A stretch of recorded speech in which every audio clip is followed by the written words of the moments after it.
বনভোজন 2025-এর আমন্ত্রিত সম্মানিত অতিথিবৃন্দ, সম্মানিত টিচারবৃন্দ, ভার্সিটির কর্তৃপক্ষ, আমাদের বিজ্ঞ আইনজীবী, ঢাকা, ময়মনসিংহ বার, চট্টগ্রাম বার, নারায়ণগঞ্জ বার সহ সারা বাংলাদেশে যারা আগত হয়েছেন, পাশাপাশি আজকের এই চমৎকার বনভোজন অনুষ্ঠানে যারা অতিথি হিসাবে অংশগ্রহণ করেছেন তাদের জন্য এখানে অনেকে বলেছে যে আমাদের সকালবেলা খেলাধুলার একটা ইভেন্ট ছিল।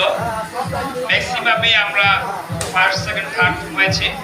আমাদের বাচ্চারা, ছেলে মেয়ে এবং ভাই এবং আপুরা, স্যার এবং ম্যাডামরা সহ চমৎকার একটা ইভেন্ট কমপ্লিট হয়েছে। এখন এই ইভেন্টের পরে, লাঞ্চের পরে